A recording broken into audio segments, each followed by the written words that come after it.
हम लोग पढ़ने जा रहे हैं adjoint of a square matrix. Adjoint केवल स्क्वायर मैट्रिक्स का निकलता है। मैट्रिक्स आगे जो है वो बोर्ड में भी आता है टॉपिक, और मेंस में भी ज्यादातर उसी से आगे जो बचा हुआ टॉपिक है। दो चीज पहले पढ़ा चुके हैं, उसको बार बार प्रैक्टिस कर लीजिएगा। मैट्रिक्स में मल्टीप्लीकेशन और डिटर्मिनेंट में कोफैक्टर निकालना, उसी का यूज है आगे।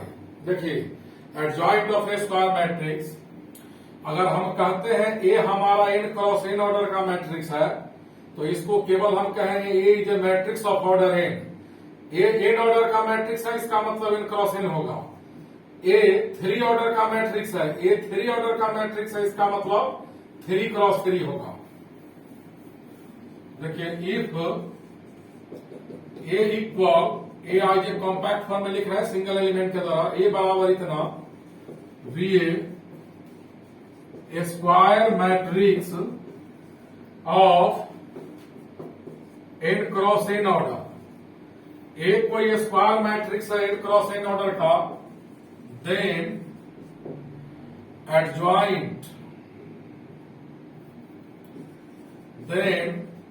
Adjoint of matrix A is written as, ऐसे हम लोग लिखते हैं। इसको पढ़ेंगे एडजॉइंट ऑफ मैट्रिक्स ए। इसको हम लोग पढ़ेंगे क्या? A D J A, adjoint of matrix A. And adjoint of A is equal to होगा सी आई जे का ट्रांसपोज। ए अगर मैट्रिक्स स्क्वायर है तो ए के एडजॉइंट को ऐसे लिखेंगे, और एडजॉइंट ऑफ ए इक्वल होगा, यहां ए आई जे है, यहां सी आई जे, इस मैट्रिक्स का ट्रांसपोज। इस मैट्रिक्स का क्या? ट्रांसपोज। वेयर सी आई जे क्या है? Where C I J A I जे का कोफैक्टर होगा in matrix A. Where C I J is cofactor of A I J in matrix A. यानी किसी मैट्रिक्स का एडजॉइंट क्या होगा? जैसे ए का एडजॉइंट निकालना है तो ए के अंदर जितना एलिमेंट होगा सबका कोफैक्टर से मैट्रिक्स बनाएंगे, फिर उसका ट्रांसपोज लेंगे। इसको सिंबल भाषा में ऐसे भी कह सकते हैं, या देखिएगा, if A is a square matrix of n cross n order, हम लोग को 3 क्रॉस 3 ऑर्डर से ज्यादा नहीं पढ़ना है, 3 क्रॉस 3, लेकिन थ्योरी लिखेंगे सब n क्रॉस n के लिए। If A is a square matrix of n cross n order, then adjoint of matrix A is written as, ऐसे लिखेंगे, इसको पढ़ेंगे adjoint of A. And adjoint of A भी एक मैट्रिक्स होता है। Adjoint of A is the matrix, A का जो एडजॉइंट होगा वो भी एक मैट्रिक्स होगा। Adjoint of A is the transpose of the matrix होता है। Adjoint of A is the transpose of the matrix whose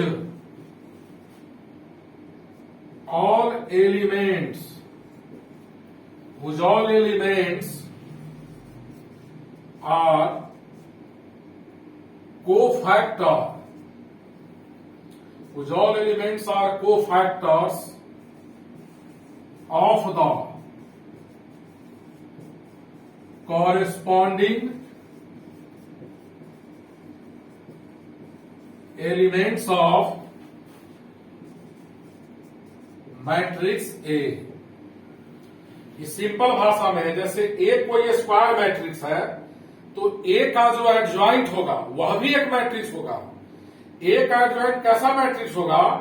तो ए का एडजॉइंट उस मैट्रिक्स का ट्रांसपोज होगा जिसके अंदर का सारा एलिमेंट ए के एलिमेंट का कोफैक्टर होगा।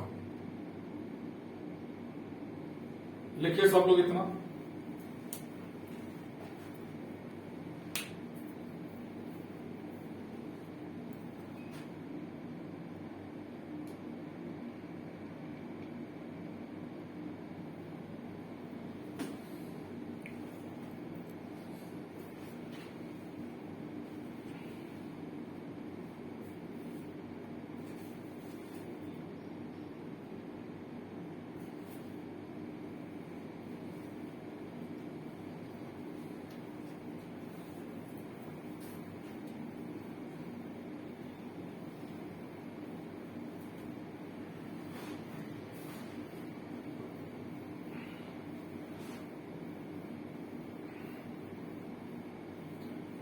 एक प्रॉपर्टी जिसमें याद रखिएगा सब लोग, एक प्रॉपर्टीज होता है कि किसी मैट्रिक्स इफ, लिख देते हैं पूरा, if A be a square matrix, A be a square matrix of N cross N order, एक ऐसा मैट्रिक्स है square matrix n cross N order का, देन थ्योरी कहता है कि किसी मैट्रिक्स में उसके एडजॉइंट को मल्टीप्लाई करो, किसी मैट्रिक्स में उसके एडजॉइंट को मल्टीप्लाई करो, या किसी मैट्रिक्स में उसके एडजॉइंट को मल्टीप्लाई करो, या उसके एडजॉइंट को उस मैट्रिक्स में मल्टीप्लाई करो, यह दोनों इक्वल होता है उस मैट्रिक्स का determinant into unit matrix. Matrix गुने मैट्रिक्स का एडजॉइंट इक्वल होगा मैट्रिक्स का डिटर्मिनांट गुने यूनिट मैट्रिक्स, और आई का वही ऑर्डर होगा जो ए का, तो A N cross N order का है तो आई भी एन क्रॉस एन ऑर्डर का मैट्रिक्स होगा। शॉर्ट में लिख देते हैं, यदि ए इक्वल है एक matrix A I J N cross N order का, then adjoint of matrix A होगा सी आई जे का ट्रांसपोज, इसके अंदर ए आई जे है तो सी आई जे, सी आई जे क्या है, ए आई जे का कोफैक्टर, और जब ट्रांसपोज लेंगे टी हटेगा तो यह हमारा हो जाएगा सी जे आई, सी जे आई। एक सेकेंड ऑर्डर का सवाल पहले हम बनाते हैं, ध्यान से देखिएगा, कहता है इफ, एक थर्ड ऑर्डर बना देंगे, if A equal 2 3 5 4, A equal इतना, ए इक्वल इतना, then find adjoint of A and prove that A एक मैट्रिक्स है 2 क्रॉस 2 ऑर्डर का, इसमें 2 रो 2 कॉलम है, prove that A into adjoint of A equal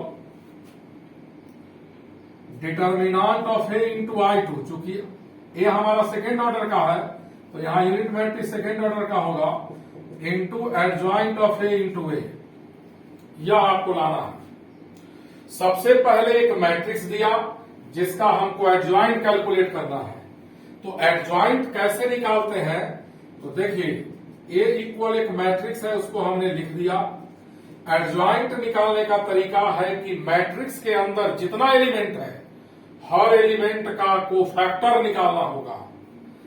तो यह जो ट्रू हमारा है फर्स्ट रो फर्स्ट कॉलम का, तो जरा ध्यान से देखिएगा,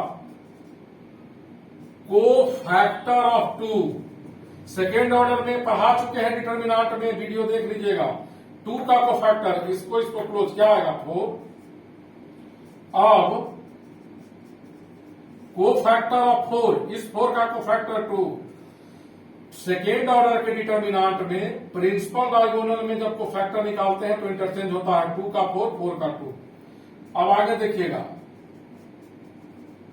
कोफैक्टर ऑफ 3, 3 का कोफैक्टर 5 होगा लेकिन साइन अपोजिट, सेकेंडरी डायगोनल में साइन बदलता है। अभी कैसे होगा ये आपको हम पहले पढ़ा चुके हैं डिटर्मिनांट में, कोफैक्टर ऑफ 5, 5 का कोफैक्टर -3 होगा। तो देखो इसीलिए अब हम लोग लिखेंगे ए का एडजॉइंट, मैट्रिक्स का एडजॉइंट होता है एक मैट्रिक्स का ट्रांसपोज, किसी मैट्रिक्स का एडजॉइंट निकालने के, किसी मैट्रिक्स का एडजॉइंट इक्वल होता है मैट्रिक्स का ट्रांसपोज इसके अंदर जो एलिमेंट होगा वो ए के एलिमेंट का कोफैक्टर होगा। जैसे ए का फर्स्ट रो फर्स्ट कॉलम का एलिमेंट 2 है, तो 2 का कोफैक्टर क्या है 4, 3 का कोफैक्टर क्या निकला है यहां से -5, और यहां 5 है तो 5 की जगह 5 नहीं लिखेंगे, 5 का कोफैक्टर -3 यहां निकला है, और यहां 4 है, 4 का कोफैक्टर 2। अब इसका ट्रांसपोज, तो इसका ट्रांसपोज क्या होगा, जरा ध्यान से देखिएगा, जो रो में है वो कॉलम में बदल जाएगा, 4 -5 -3 2। जब एक टी हटता है पावर से, ट्रांसपोज का सिंबल है, टी हटता है तो जो रो में है वो कॉलम में। अब एडजॉइंट ऑफ ए निकल गया।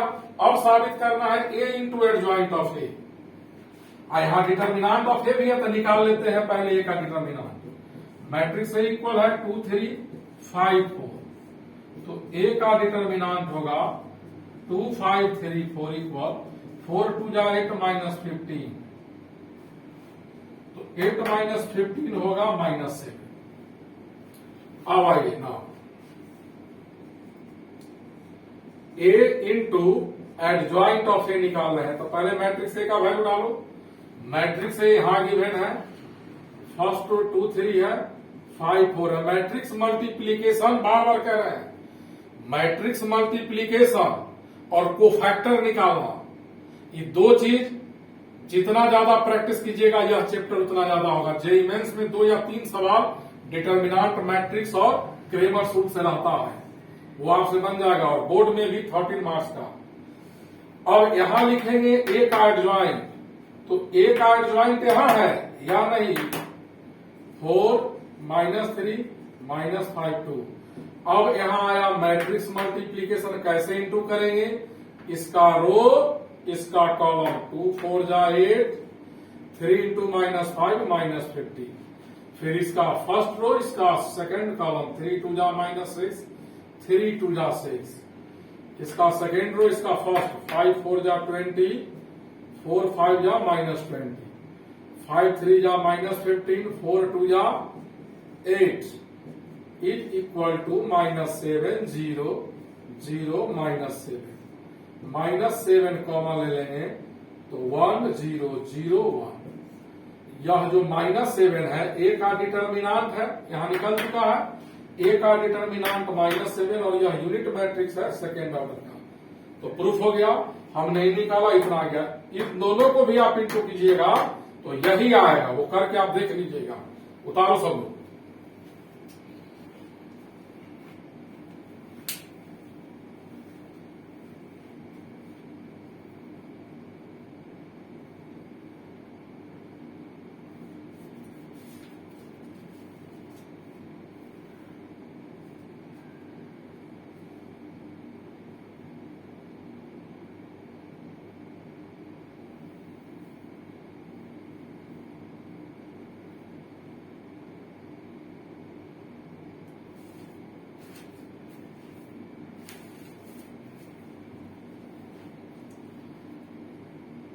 अब एक सवाल थर्ड ऑर्डर का आपको सॉल्व कर देते हैं।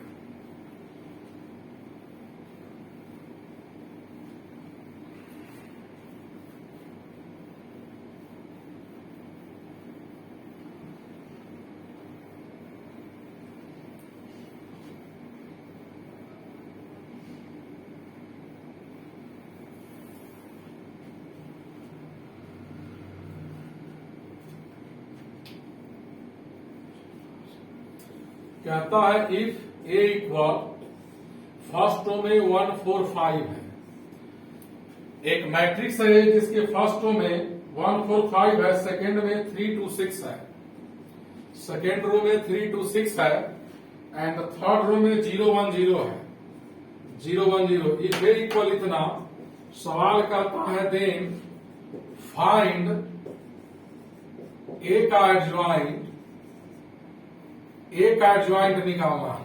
तो देखिए मैट्रिक्स का अगर आप एडजॉइंट निकालना सीख गए तो आगे जो मैट्रिक्स में टॉपिक है वो इजीली सॉल्व होगा। 2 टॉपिक कंप्लीट कर दो, मैट्रिक्स का मल्टीप्लीकेशन और कोफैक्टर निकालना।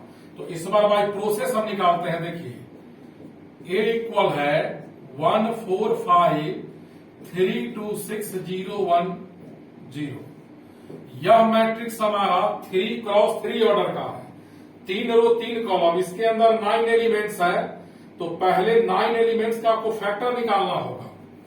तो देखिए हम मान लेते हैं कि लेट Cij विद को फैक्टर ऑफ Aij, थोड़ा सिस्टमेटिक बोर्ड में चूंकि लिखने पर नंबर मिलता है, तो C11 का मतलब हुआ, C11 का मतलब को फैक्टर ऑफ क्या, A11, यानी उस एलिमेंट का को फैक्टर जो फर्स्ट रो फर्स्ट कॉलम में है।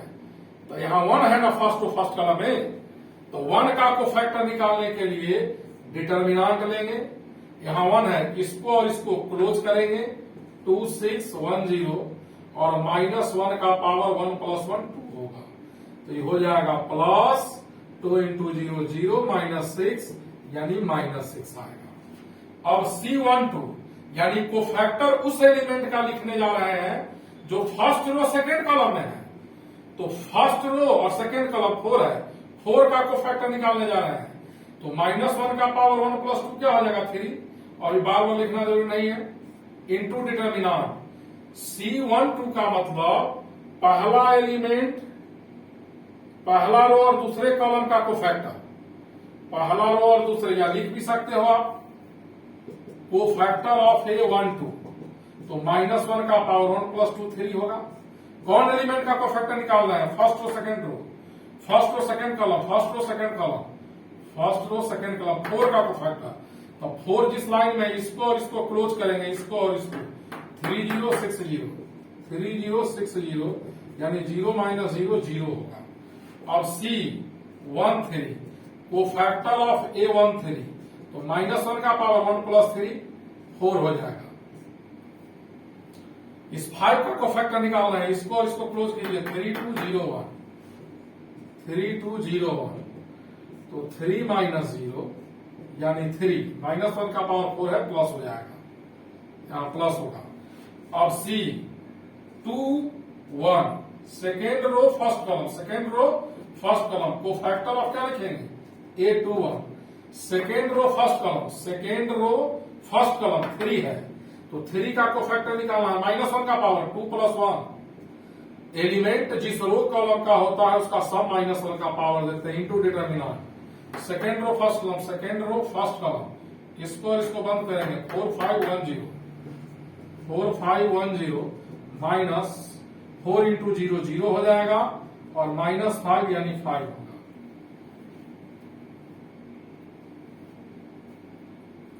अब C22 को फैक्टर ऑफ A22, -1 का पावर 2 + 2 4 होगा, इंटू डिटर्मिनेंट।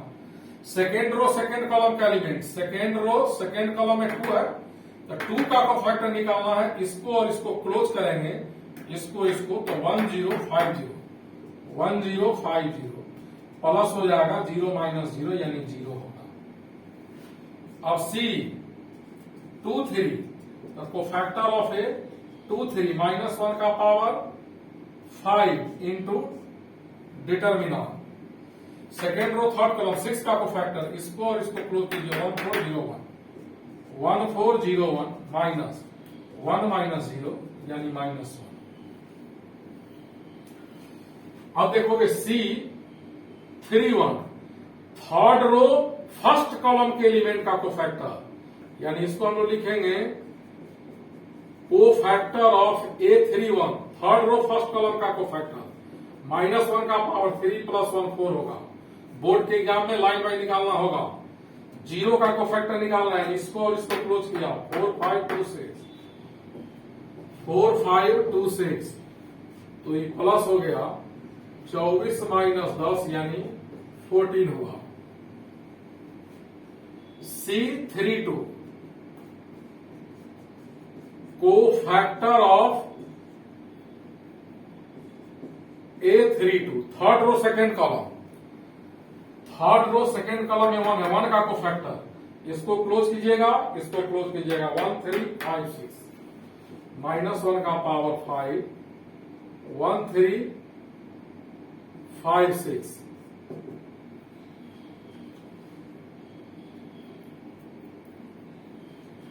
यह हो जाएगा -6 - 15, 9 आएगा, +9। अब C 33, कोफैक्टर ऑफ A33, -1 का पावर 6, इस 0 का कोफैक्टर, इसको क्लोज, इसको क्लोज, 1342 प्लस 2 1 जा 2, -12 यानी -10, इतना है।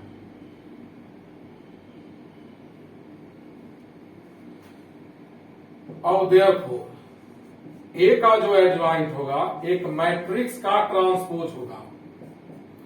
ए का एडजॉइंट मैट्रिक्स का ट्रांसपोज। अब इसके अंदर क्या लिखेंगे? ए का एलिमेंट्स नहीं लिखेंगे, ए के एलिमेंट्स का कोफैक्टर। तो 1 के जगह 1 का कोफैक्टर, 4 के जगह 4 का कोफैक्टर, 5 के जगह 5 का। तो 1 4 5 का कोफैक्टर पहला 3 नंबर है, कितना है? -6 0 3, -6 0 3। उसके बाद क्या है? 5 0 -1। इसके बाद 14 9 -10। इसका ट्रांसपोज लेना है। तो ट्रांसपोज का जब सिंबल हटेगा यहां से t, तो जो रो में है वो कॉलम में हो जाएगा -6 0 3 5 0 -1 14 9 -10। यह एक एडजॉइंट निकला, इसको लिखिए।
अब हम लोग पढ़ेंगे inverse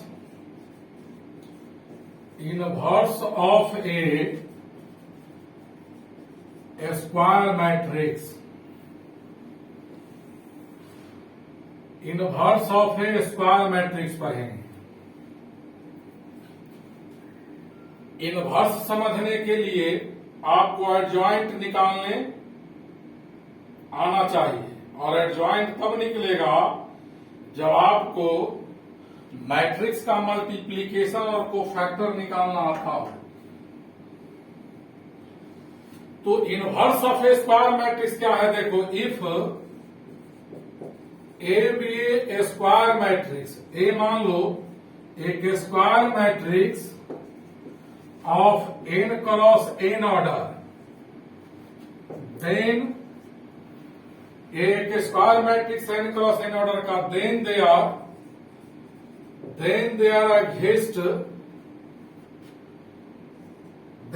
exists a matrix B, then there exists a matrix B of same order of A।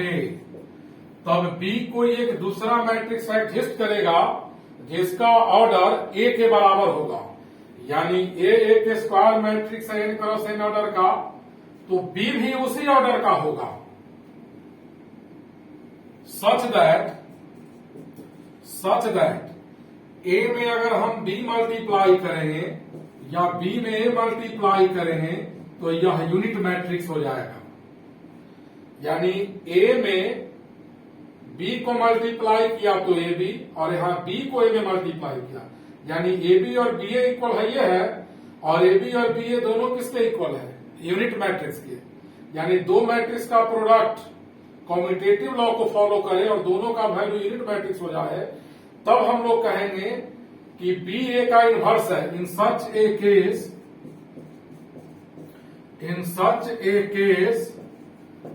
B is inverse of A. हम लोग बी को ए का इनवर्स कहेंगे, ए इंटू बी, और बी इंटू ए आई के equal आ गया। I N इसलिए लिखा है कि ए हमारा एन क्रॉस एन ऑर्डर का है, तो बी भी उसी ऑर्डर का और आई भी उसी ऑर्डर का। ए इंटू बी और बी इंटू ए दोनों आ जाए यूनिट मैट्रिक्स, तो बी को ए का इनवर्स कहेंगे। और इसको लिखेंगे हम लोग, it is retain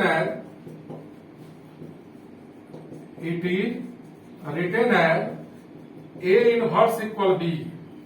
A inverse equal B, और यहां बी के जगह डालते हैं ए इनवर्स, तो A into A inverse equal I N equal A inverse into A. यानी दो मैट्रिक्स को इंटू करने पर आई आए तो एक उसमें दूसरे का इनवर्स होगा। ए का इनवर्स यह है, और ए में ए के इनवर्स को इंटू किया और ए इनवर्स को ए में, दोनों इक्वल है, यानी इन दोनों का प्रोडक्ट कम्यूटेटिव लॉ को फॉलो किया।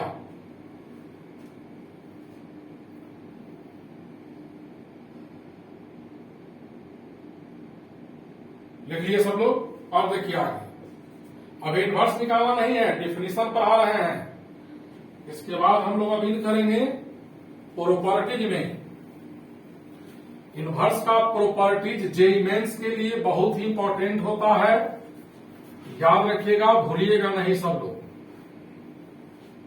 देखिए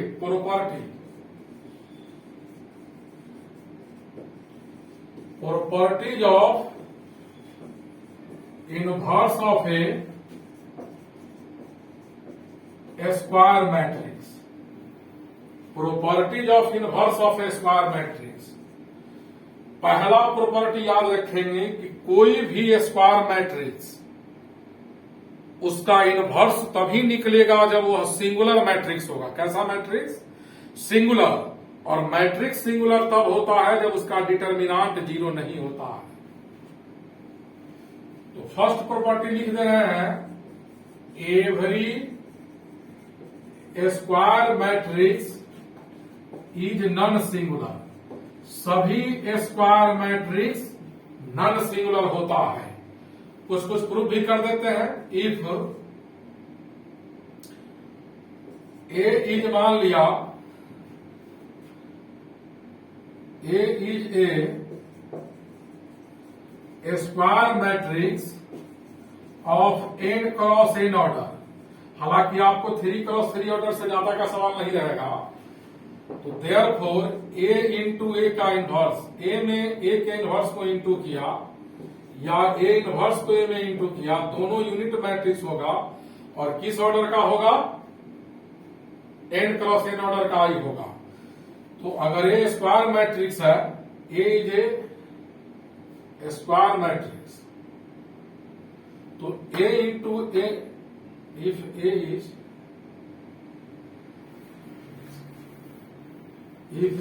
इज एन इनवर्टिबल मैट्रिक्स, यानी जिसका इनवर्स हो, invertible square matrix of N cross N order, तो ए में ए का इनवर्स इंटू किया तो आया unit matrix. Taking determinant both side, दो मैट्रिक्स के प्रोडक्ट का डिटर्मिनांट या डिटर्मिनांट का प्रोडक्ट इक्वल होता है। आई किसी ऑर्डर का हो, उसका डिटर्मिनांट 1 होता है। अब दो डिटर्मिनांट का प्रोडक्ट 1 है, डिटर्मिनांट नंबर होता है, तो यहां लिखेंगे determinant of A not equal 0। और ए का डिटर्मिनांट 0 नहीं है, तो ए कैसा मैट्रिक्स हो गया? ए इज नॉन सिंगुलर मैट्रिक्स। ए कैसा मैट्रिक्स हो गया? Non singular matrix. यानी अब कहीं लिखा रहे इनवर्टिबल मैट्रिक्स, इसका मतलब समझिएगा नॉन सिंगुलर। उसी मैट्रिक्स का इनवर्स निकलता है।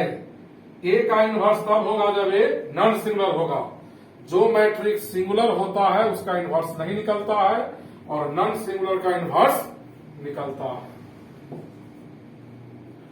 नेक्स्ट प्रॉपर्टी है, ध्यान से देखिएगा, every invertible matrix, every invertible matrix possesses unique inverse. सभी इनवर्टिबल मैट्रिक्स का एक ही इनवर्स होता है, सभी इनवर्टिबल मैट्रिक्स का एक ही इनवर्स होता है। तो देखिए इसको प्रूव करते हैं। Let A be a invertible matrix, invertible matrix of N cross N order. हम थ्योरी सब पढ़ाएंगे एन क्रॉस एन ऑर्डर के लिए। Let A be invertible matrix of N cross N order, ठीक है, फुल स्टॉप। और मान लिया कि B and C are inverse of A, B और सी को मान लिया इनवर्स ऑफ ए, यानी बी और सी हमने दो इनवर्स माना ए का। तो थ्योरी के हिसाब से अगर बी ए का इनवर्स है तो ए इंटू बी और बी इंटू ए दोनों यूनिट मैट्रिक्स के इक्वल होगा। अगर सी भी ए का इनवर्स है तो ए इंटू सी और सी इंटू ए, यानी ए बी और बी ए भी आई होगा, ए सी और सी ए भी आई होगा। और थोड़ा ध्यान से देखिएगा, तो चूंकि A B equal I n है यहां से, अब इसमें हम क्या कर रहे हैं, pre multiplying both sides by C. इसमें दोनों तरफ सी से मल्टीप्लाई कर रहे हैं, दोनों तरफ सी से मल्टीप्लाई किया तो सी ए इंटू बी हो गया। किस लॉ से, एसोसिएटिव लॉ से ही दोनों एक साथ हो गया। और किसी मैट्रिक्स में आई से गुना करते हैं तो वही मैट्रिक्स एसोसिएटिव लॉ से दोनों एक साथ हुआ। और यहाँ सी ए है, और सी ए का वैल्यू क्या है, देखिए यहाँ पर आई एन है। बोर्ड में प्रूफ नहीं आता है, बोर्ड में ऑब्जेक्टिव सवाल में याद रखिएगा। और I n into B B होगा, तो बी इक्वल हमारा सी हो गया, बी का वैल्यू सी। हमने ए का दो इनवर्स माना था बी सी, लास्ट में बी सी इक्वल आया, इसका मतलब यूनिक इनवर्स होगा। जिस मैट्रिक्स का इनवर्स पॉसिबल है उसका एक से अधिक इनवर्स नहीं होगा। लिखिए जब तक इतना।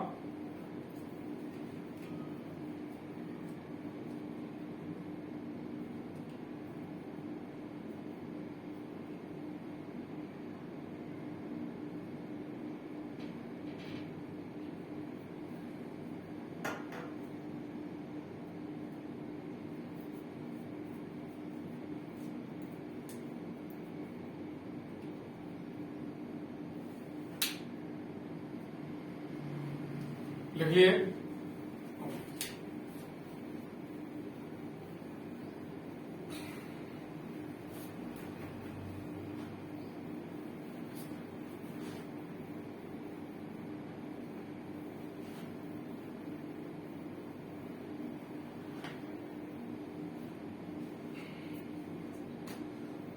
देखिए नेक्स्ट प्रॉपर्टी है, इसको यही इंपॉर्टेंट है, याद रखिएगा। सवाल कैसे निकलेगा किसी मैट्रिक्स के इनवर्स का, वो इसी में बताएंगे। If A is a non singular matrix, non singular matrix of N cross N order, A is a non-singular matrix of n cross n order, then हम लोग पढ़े हैं आज ही कि किसी मैट्रिक्स में उसके एडजॉइंट से मल्टीप्लाई करो। A is a non-singular matrix n cross n order का है, थ्योरी सब पढ़ाएंगे। n क्रॉस n ऑर्डर के लिए आपको मैक्सिमम 3 क्रॉस 3 तक आएगा। किसी मैट्रिक्स में उसके एडजॉइंट से मल्टीप्लाई करो, या उसके एडजॉइंट को उस मैट्रिक्स में मल्टीप्लाई करो, या दोनों इक्वल होता है उस मैट्रिक्स का determinant into unit matrix. A गुने ए का एडजॉइंट, ए इंटू ए का adjoint equal determinant of A into I N, adjoint of A into A होगा। अब तीनों तरफ divide all sides by determinant of A. Determinant of A से सभी तरफ डिवाइड करते हैं तो यह n बचेगा adjoint of A by determinant of A. अब आप देखिए यहां ए में जो पोस्ट मल्टीप्लायर है, यहां ए का प्री मल्टीप्लायर है। ए इंटू इतना बराबर इतना into A equal I n है, यानी इन दोनों को मल्टीप्लाई किया तो यूनिट मैट्रिक्स आया और इन दोनों का प्रोडक्ट कॉम्यूटेटिव लॉ को फॉलो करता है। इसका मतलब एक क्या हुआ, इनवर्स, क्योंकि किसी मैट्रिक्स में जब इनवर्स गुना करते हैं तब आई एन हुआ, तो यह हो गया ए का इनवर्स, ए इनवर्स। तो ये फॉर्मूला आपका हो गया A inverse equal adjoint of A bye determinant of A. Board में जो 6 नंबर का इनवर्स निकालने के लिए अगर सवाल आए तो इसी फॉर्मूला का आप लोग यूज करेंगे। ए का इनवर्स इक्वल ए का एडजॉइंट बाय डिटर्मिनेंट ऑफ ए। ए का एडजॉइंट बाय डिटर्मिनेंट ऑफ ए, यानी किसी मैट्रिक्स का इनवर्स निकालना है तो पहले उसका एडजॉइंट निकालना होगा, और उसका एडजॉइंट निकालना आज पढ़ा दिए हैं इसी वीडियो में। एडजॉइंट निकालकर उस मैट्रिक्स को उसके डिटर्मिनेंट से डिवाइड कर देंगे। इसको अच्छे से समझ लो सब लोग, और यह फॉर्मूला नहीं भूलिएगा। इस पर अभी एक सवाल बताएंगे।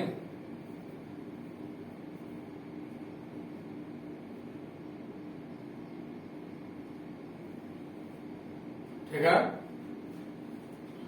तो अभी एक सवाल हम बताए थे आप लोगों को एडजॉइंट निकालने के लिए, उसी सवाल का यूज कर लेते हैं।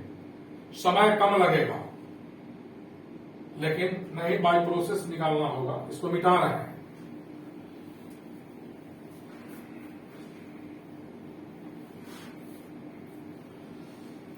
लेकिन कहता है सवाल, इफ ए इक्वल एक मैट्रिक्स है 1 4 5 3 2 6 0 1 0, इफ ए इक्वल इतना देन फाइंड ए इनवर्स। तो देखिए कुछ देर पहले इस मैट्रिक्स का ए इक्वल इतना जो लिखा हुआ है, इस मैट्रिक्स का कुछ देर पहले हमने एडजॉइंट निकाला है। तो एडजॉइंट निकालने के लिए जैसे इसमें 9 एलिमेंट्स है तो 9 एलिमेंट्स का, सभी एलिमेंट्स का कोफैक्टर निकालना होगा।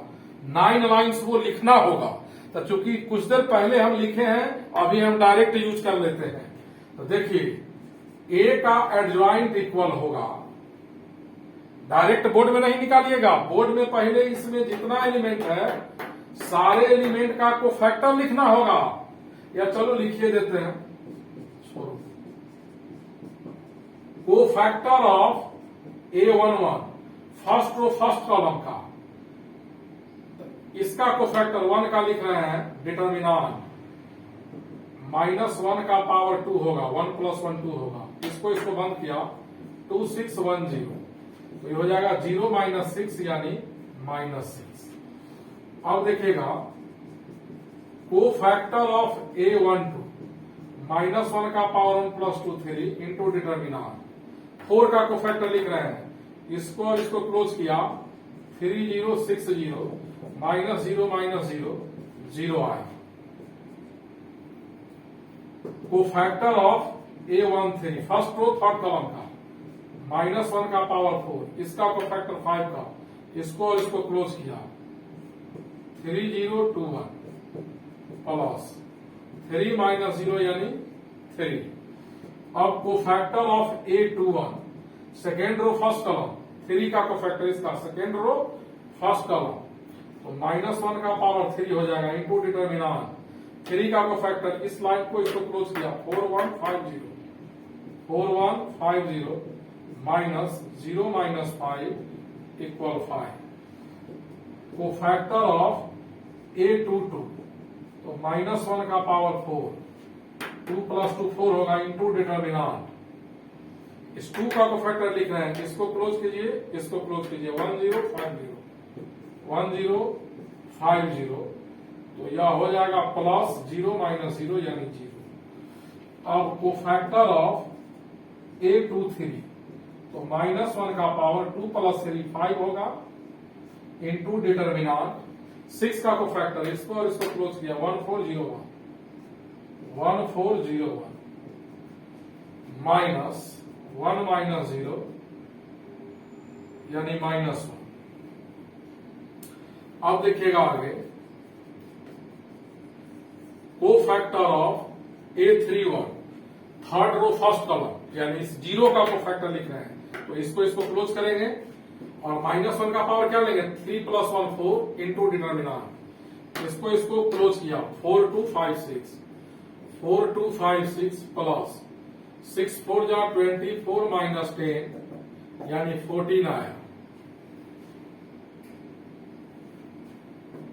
कोफैक्टर ऑफ A32, -1 का पावर 5, इन दोनों को जोड़ दीजिएगा जिस रो और कॉलम का है, इंटू डिटर्मिनांट, यानी हम 1 का कोफैक्टर लिख रहे हैं, इसको और इसको क्लोज किया 1356 minus 6 minus 50 minus minus plus 9 हो जाएगा।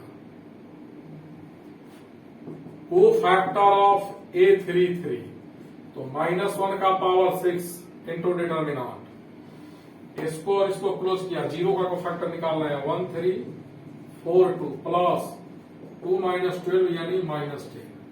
अब ए का डिटर्मिनांट लिख रहे हैं, या मैट्रिक्स से है उसका डिटर्मिनांट 130, मैट्रिक्स का सिंबल डिटर्मिनांट में चेंज कर जाएगा, expanding along R3, third row के लॉन्ग एक्सपैंड करते हैं, कारण थर्ड रो में 2 0 दिया हुआ है, 0 नहीं लेंगे, डायरेक्ट क्या लेंगे 1 प्लस माइनस यहां होगा, इंटू डिटर्मिनांट, इसको और इसको क्लोज किया 1356 माइनस 6 माइनस 15 9 आया। ए का डिटर्मिनांट 9 आएगा, इसके लॉन्ग एक्सपेंड करेंगे, इसको क्लोज 6 1 6 माइनस 50। अब एडजॉइंट ऑफ ए निकालेंगे, यह होता है एक मैट्रिक्स का ट्रांसपोज, और इसके अंदर जो एलिमेंट होगा वो ए के एलिमेंट का कोफैक्टर होगा, जो यहां लिखे हैं। फर्स्ट रो में -6 0 3, सेकेंड रो में 5 0 -1, और थर्ड रो में क्या होगा 14 9 -10, इतना। और ट्रांसपोज हटेगा तो जो रो में है वो कॉलम में चलाएगा, -6 0 3 5 0 -1 14 9 -10। ए इनवर्स इक्वल होगा ए का एडजॉइंट बाय डिटर्मिनांट ऑफ ए, और ए का एडजॉइंट है -6 5 14 0 0 9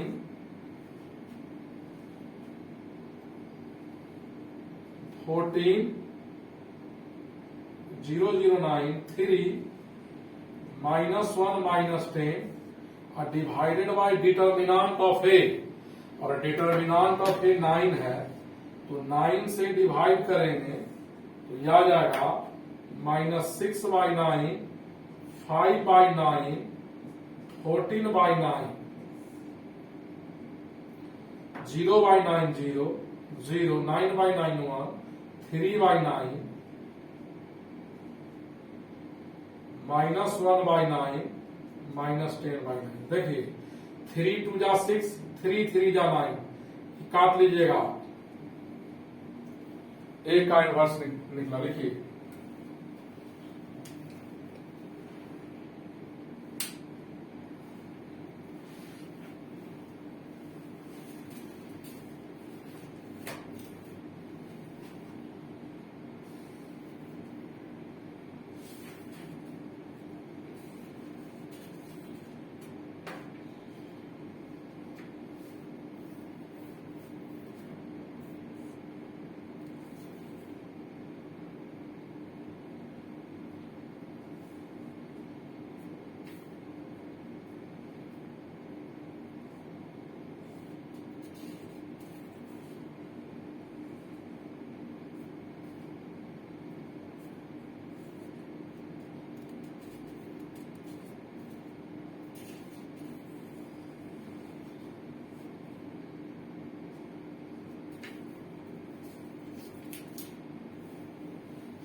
लिख लिए।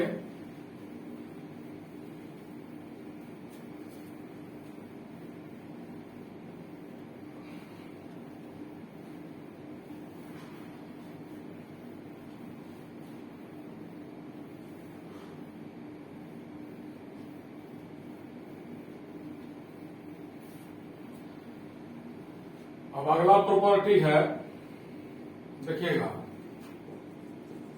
If A is invertible matrix, A is invertible matrix, then A का ट्रांसपोज इज ऑल्सो इनवर्टिबल। अगर कोई मैट्रिक्स इनवर्टिबल है, इसका मतलब नॉन सिंगुलर है, तो उसका ट्रांसपोज भी नॉन सिंगुलर होगा। एंड मैट्रिक्स के इनवर्स का ट्रांसपोज इक्वल होता है उसके ट्रांसपोज का inverse. If A is, and दूसरा प्रॉपर्टी याद रखिएगा कि किसी मैट्रिक्स के इनवर्स का इनवर्स वही हो जाता है, किसी मैट्रिक्स के इनवर्स का इनवर्स वही हो जाता है। If A and B are invertible matrix, A and B are invertible matrix, then matrix के प्रोडक्ट का inverse, then AB and BA।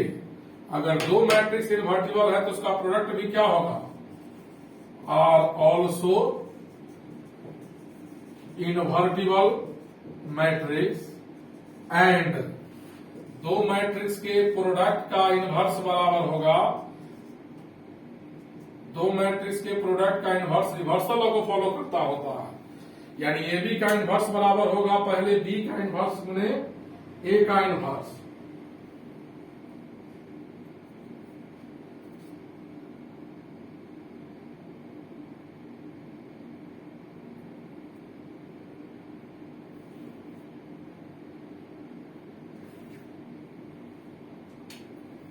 ठीक है। अब देखिए, इफ ए इज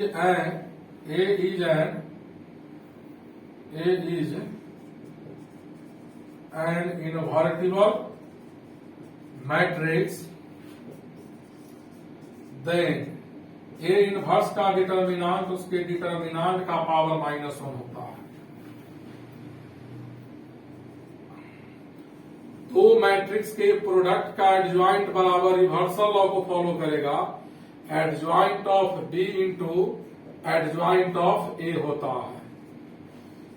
किसी if A is non singular matrix, A is non singular matrix, then A के adjoint का A is non singular matrix of n cross n order, then A non singular matrix होगा n cross n order का, तब matrix A के adjoint का determinant होता है determinant of A का power n-1, determinant of A का power n-1। If A is a non-singular matrix, non-singular matrix of n cross n order, then n cross n order, then किसी matrix का adjoint निकाल लो और फिर उसका adjoint निकालोगे तो यह उस मैट्रिक्स के डिटर्मिनांट का पावर n-2 इंटू मैट्रिक्स होता है, इंटू मैट्रिक्स होता है। और यहां दो के प्रोडक्ट का इनवर्स रिवर्सल लॉ को फॉलो करता है, तो उसी प्रकार देखिए, if A B C are three matrices of say three non singular, three non singular matrices of same order, then three matrix के प्रोडक्ट का इनवर्स भी रिवर्सल लॉ को फॉलो करेगा। पहले इतना लिखिए,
लिख लिए।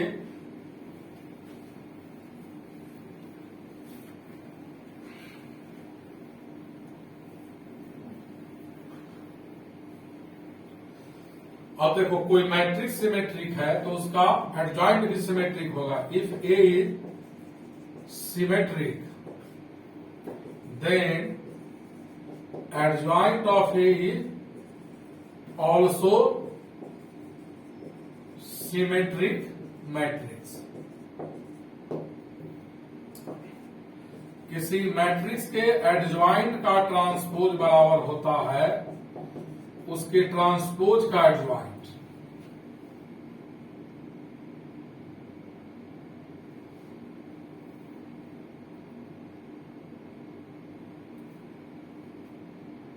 लिखिए इसको,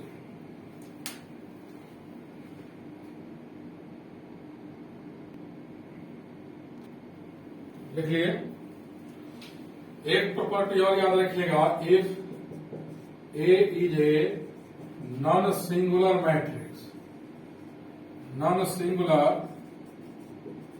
matrix of N cross N order, then किसी मैट्रिक्स का एडजॉइंट निकालकर फिर उसका एडजॉइंट निकालिए और उसका डिटर्मिनांट बराबर होता है उस मैट्रिक्स के डिटर्मिनांट का पावर n-1 का स्क्वायर। इसको लिखो सब लोग जल्दी।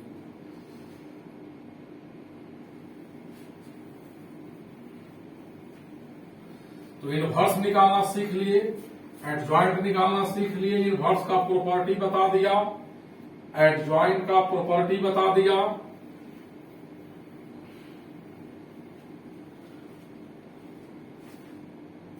अब हम लोग पढ़ेंगे सिस्टम ऑफ लीनियर इक्वेशंस। तो हम लीनियर इक्वेशंस का थ्योरी पढ़ाने जा रहे हैं। इन लीनियर इक्वेशन का आपको मैक्सिमम 3 वेरिएबल में रहेगा या 2 वेरिएबल में रहेगा कम से कम। एक्स वाई जेड 3 वेरिएबल में आपको इक्वेशन पढ़ना है और 2 वेरिएबल में, लेकिन हम थ्योरी पढ़ा रहे हैं इन वेरिएबल के लिए।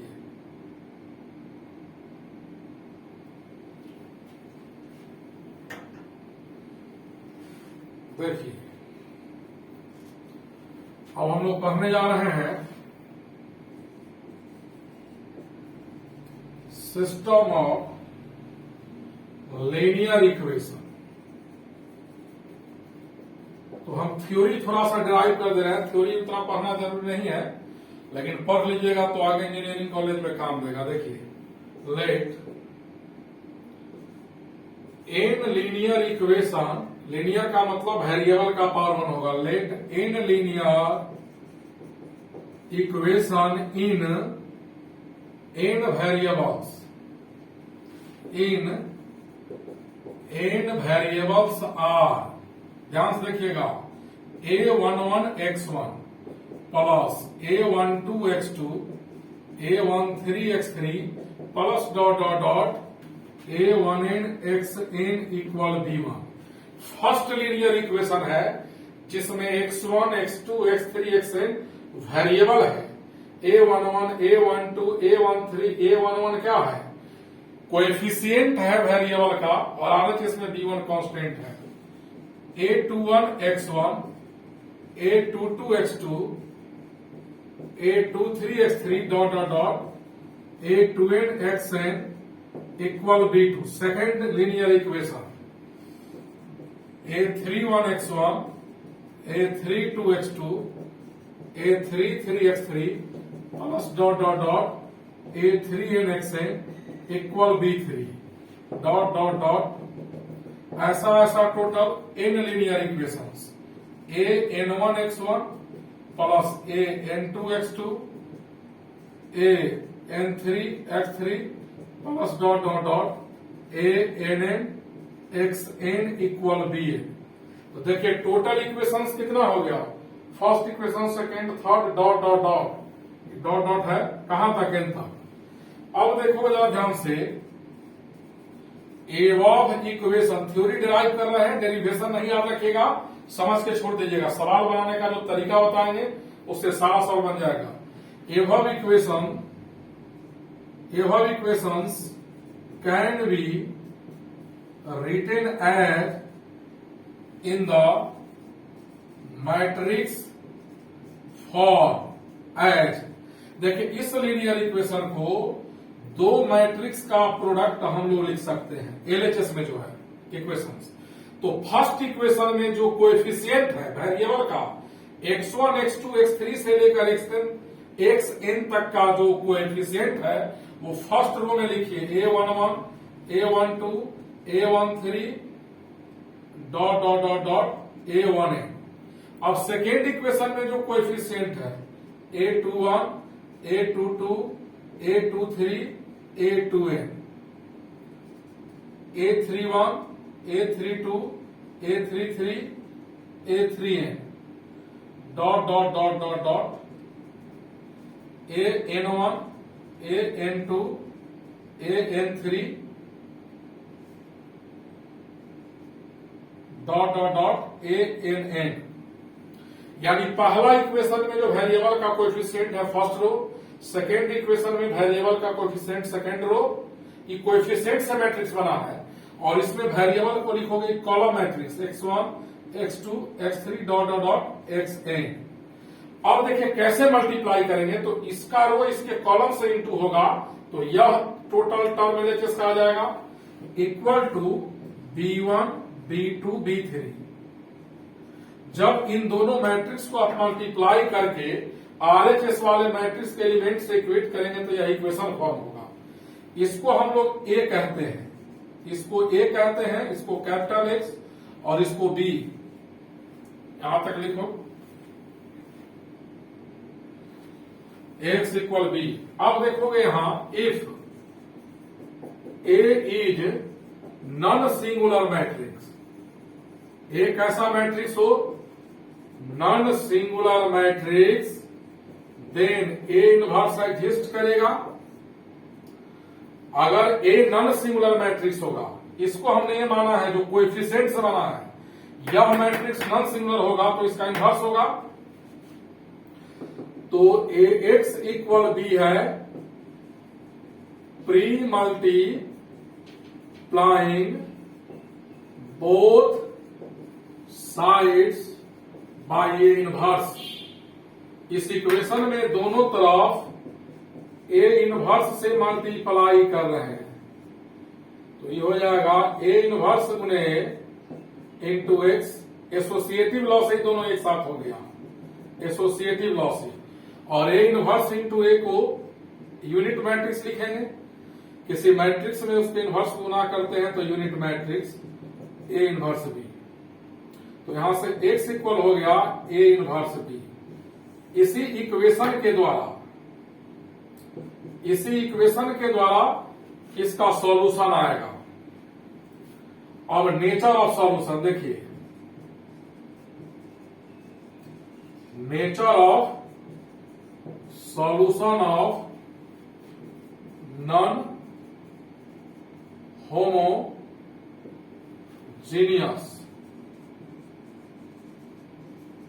इक्वेशंस, B1 से लेकर Bn तक सब जीरो हो जाएगा तो होमोजेनियस, और B1 से लेकर Bn तक सब जीरो नहीं है तो नॉन होमोजेनियस।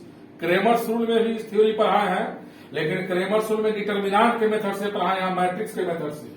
तो नेचर ऑफ सॉल्यूशन इसका क्या होगा, देखिए पहला पॉइंट, अगर ये जो कोएफिशिएंट से जो मैट्रिक्स बना उसको हमने ए माना है, उस मैट्रिक्स का डिटर्मिनेंट जीरो नहीं होगा तो सिस्टम ऑफ इक्वेशन कंसिस्टेंट होगा। देन इक्वेशंस आर कंसिस्टेंट, क्या होगा, consistent and equation has unique solution, equation has unique solution.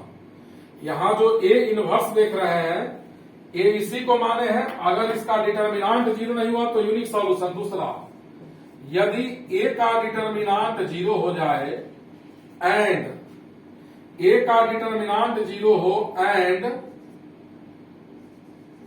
ए का एडजॉइंट में बी मल्टीप्लाई करे और नल मैट्रिक्स हो जाए, ए इंटू ए का एडजॉइंट गुने बी नल मैट्रिक्स हो, ए का एडजॉइंट गुने बी नल मैट्रिक्स हो और ए का डिटर्मिनेंट जीरो हो, then infinite solution, then equations consistent होगा। ठीक है, इक्वेशंस आर कंसिस्टेंट एंड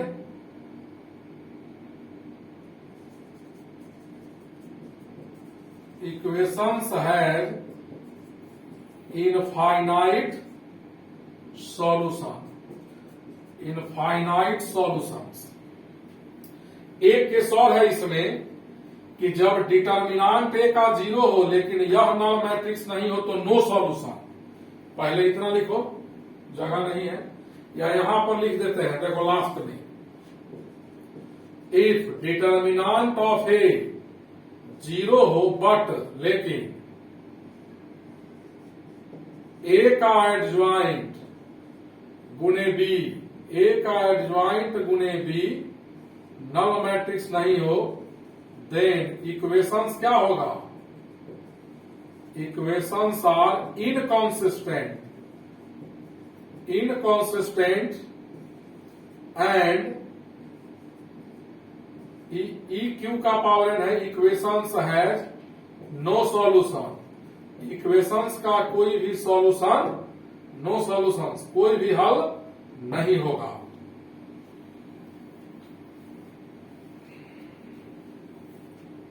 लिखिए पहले इतना,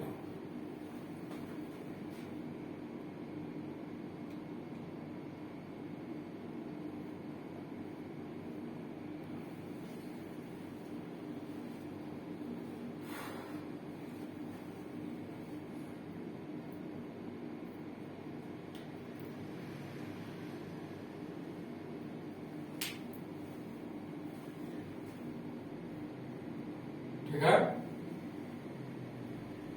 इस पर सवाल भी बनाते हैं, क्लियर हो जाएगा।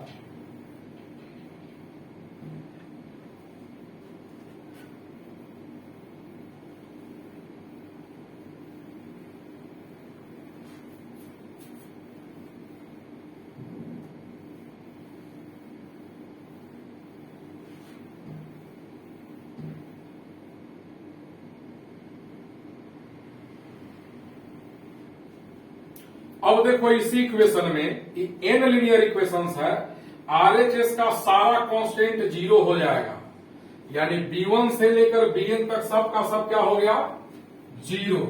तब क्या होगा, तो देखो RHS में सारा कांस्टेंट 0 हो गया, तो ये होमोजेनियस लीनियर इक्वेशन हो गया। लेट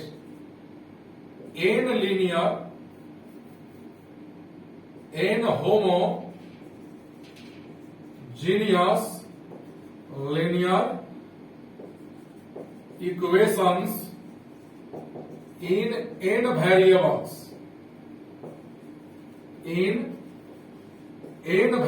are इतना, यानी RHS में जो भी कांस्टेंट था सब 0 हो गया, B1 B2 B3 से लेकर कहां था, Bn तक। तो इसको होमोजेनियस इक्वेशन कहेंगे। तो होमोजेनियस इक्वेशन में देखो सबसे पहले दो तरह का सॉल्यूशन होता है, ट्राइवल और नॉन ट्राइवल। तो यहां एक मैट्रिक्स से निकाल लेना जो इसके कोएफिशिएंट से बनता है। मैट्रिक्स से क्या होगा, A11 A12 A13 dot dot dot A1 A21 A22 A23 A2A A31 A32 A33 A3A dot dot dot AN1 AN2 AN3 dot dot dot AN। ये जो मैट्रिक्स हमने बनाया इसमें वेरिएबल के कोएफिशिएंट से, अब देखो ये होमोजेनियस इक्वेशन जो पहले लिखे थे उसमें B1 से लेकर Bn तक से 0 हो गया, इसको होमोजेनियस लीनियर इक्वेशन कहेंगे। ये दो तरह का सॉल्यूशन देता है, ट्राइवल और नॉन ट्राइवल। तो देखिए अगर A का डिटर्मिनांट, ये जो मैट्रिक्स से हमने माना है इसका डिटर्मिनांट 0 होगा, देन सिस्टम ऑफ इक्वेशंस है नॉन ट्राइवल सॉल्यूशन। क्या होगा, नॉन ट्राइवल सॉल्यूशन। इस सिस्टम ऑफ इक्वेशंस का नॉन ट्राइवल सॉल्यूशन होगा, एंड नॉन ट्राइवल सॉल्यूशन में इनफाइनाइट सॉल्यूशन होता है। नॉन ट्राइवल में क्या होगा, इनफाइनाइट सॉल्यूशन। नॉन ट्राइवल का मतलब शॉर्ट में लिख देते हैं इनफाइनाइट सॉल्यूशन होगा। इक्वेशन का कितना सॉल्यूशन होगा, इनफाइनाइट सॉल्यूशन, और सॉल्यूशन होगा तो कंसिस्टेंट होगा। दूसरा पॉइंट, अगर A का डिटर्मिनांट 0 नहीं हुआ, इस मैट्रिक्स का डिटर्मिनांट 0 नहीं हुआ, then system of given homogeneous linear equations, यानी इस होमोजेनियस लीनियर इक्वेशंस का ट्राइवल सॉल्यूशन होगा। क्या होगा,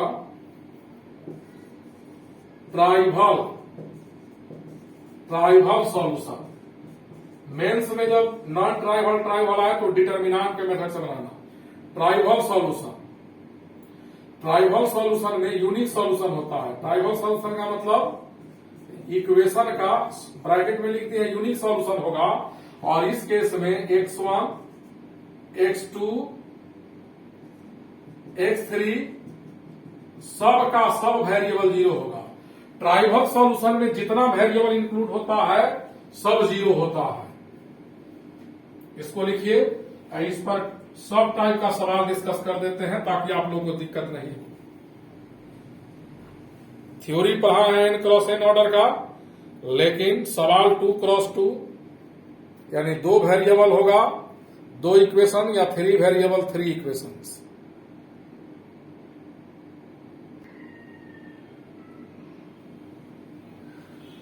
अब देखोगे थ्योरी तो पढ़ा दिए हैं n क्रॉस n ऑर्डर के लिए, आपको मैक्सिमम 3 इक्वेशन 3 वेरिएबल में रहेगा।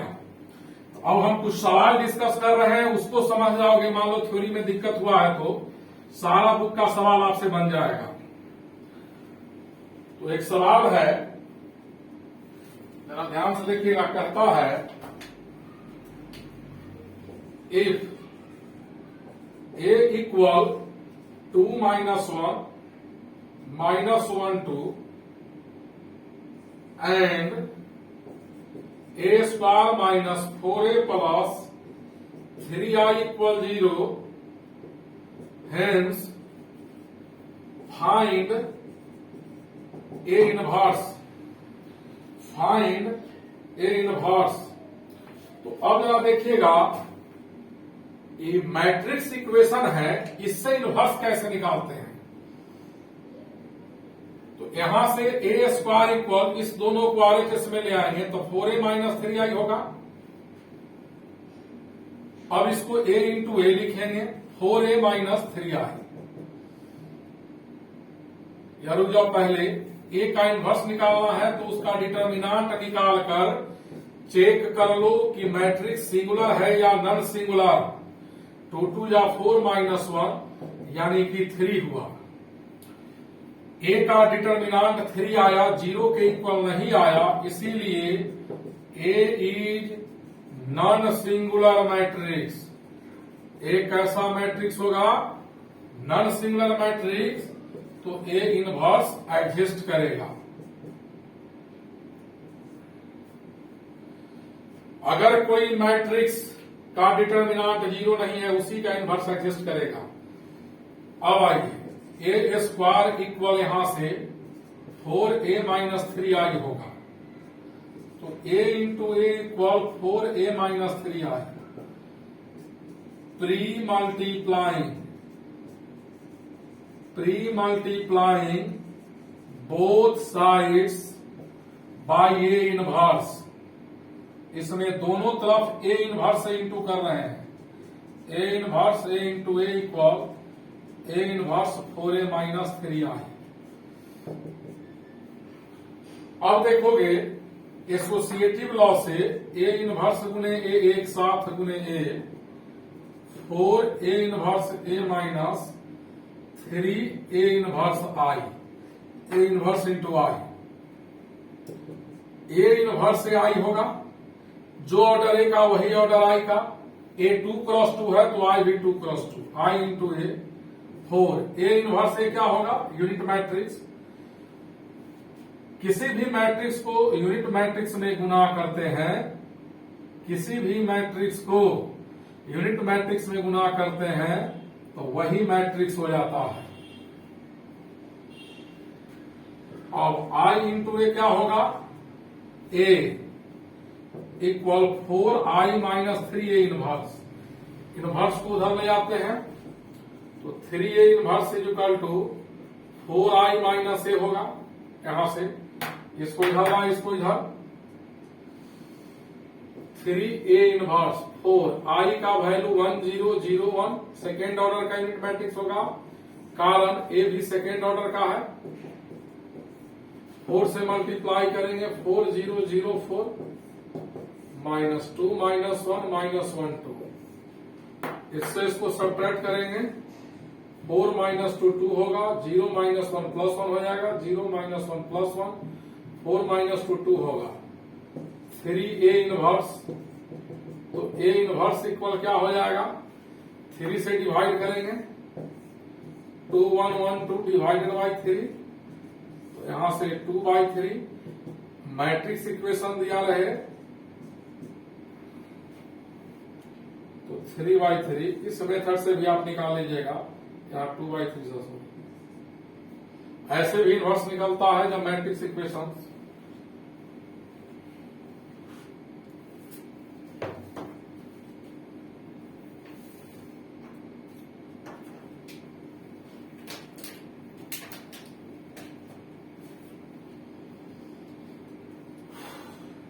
पहले वीडियो देख लेना, लास्ट में जब हम हटते हैं बोर्ड से पॉज करके लिखिएगा, ये नहीं कि पढ़ते हुए लिखिएगा, दिक्कत होगा। फिर पहले समझो फिर पॉज करके लिखते जाओ।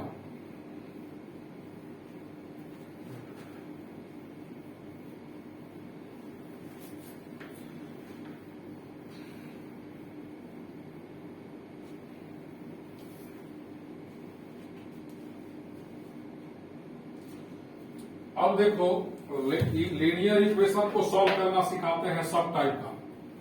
कहता है using matrices solve the equations.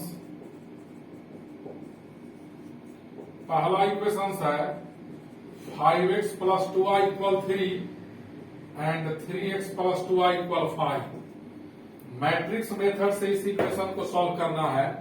तो देखो यह दो लीनियर इक्वेशन है और दो वेरिएबल है X Y, two linear equations and two variable. तो सबसे पहले जब लीनियर इक्वेशन दिया रहे तो मैट्रिक्स से निकालना, इसके अंदर वेरिएबल का कोएफिशिएंट होगा। फर्स्ट इक्वेशन में एक्स वाई में जो मल्टीप्लाई है 5 और 2 वो आप फर्स्ट रो में, और सेकेंड इक्वेशन में है जो सेकेंड रो में 3 2। उसके बाद इसका डिटर्मिनांट निकाल कर चेक कर लो सिंगुलर है या नॉन सिंगुलर। तो यह 5 2 जा 10 माइनस 6 इक्वल 4 नॉट इक्वल 0, यानी ए मैट्रिक्स का डिटर्मिनांट 0 नहीं आया। देयरफॉर ए इनवर्स क्या होगा, एग्जिस्ट करेगा, या ए इज इनवर्टिबल। ए इज क्या होगा, इनवर्टिबल मैट्रिक्स। इनवर्टिबल मैट्रिक्स का मतलब ए का इनवर्स होगा।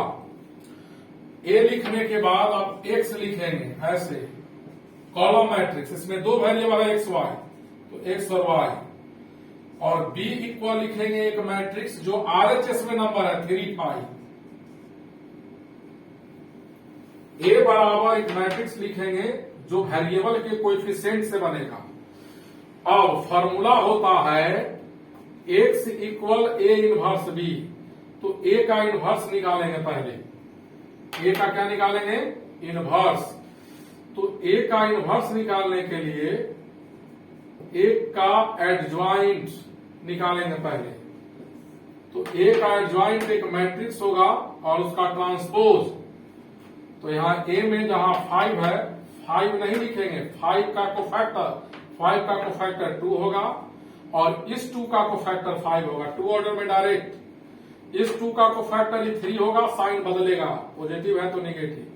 इस 3 का कोफैक्टर यह 2 होगा और साइन बदलेगा, और ट्रांसपोज का साइन हटेगा तो जो रो में है वो कॉलम में, रो कॉलम में। ये निकला हमारा एडजॉइंट ऑफ ए। अब यहां से ए इनवर्स बराबर फॉर्मूला होता है adjoint of A by determinant of A. 2 - 3 - 2 5, और determinant of A, determinant of A का वैल्यू यहां 4 है, तो 2/4 1/2 हो जाएगा, या रहने देते हैं। हाँ, 2/4 -2/4 -3/4 और 5/4 अभी रहने देते हैं। ए इनवर्स निकला। अब फॉर्मूला होता है एक्स वाई का वैल्यू निकालने के लिए, इक्वेशन को सॉल्व करने के लिए, X equal A inverse B. दो वेरिएबल था उस इक्वेशन में, कॉलम मैट्रिक्स होगा, यहाँ एक्स यहाँ वाई लिखेंगे, यहाँ ए इनवर्स का वैल्यू लिखेंगे इतना 2/4 -2/4 -3/4, यहाँ निगेटिव है, और 5/4 इंटू बी लिखेंगे। बी का वैल्यू 3 5 जो आरएचएस में है, कॉलम मैट्रिक्स 3 5। इसको कैसे सॉल्व करेंगे, इसका रो इसका कॉलम, 2 3 जा 6/4 -10/4, 5 से इंटू किया। अब इसका सेकेंड रो इसका फर्स्ट, 3 3 जा -9/4 प्लस 25/4 इक्वल 4 एलसीएम होगा, तो ये -4/4 बचेगा, और 25 से 9 गया प्लस 16/4, तो यह हमारा हो जाएगा -1 और 4, और इधर क्या था एक्स वाई, तो यहां से x equal -1 y equal 4। X Y का वैल्यू ऐसे निकल जाएगा। दो वेरिएबल का सारा सवाल बना लीजिएगा। अब इसी में कहता कि नेचर ऑफ सॉल्यूशन, तो ए का डिटर्मिनांट 0 नहीं है तो यूनिक सॉल्यूशन लिखो जल्दी से।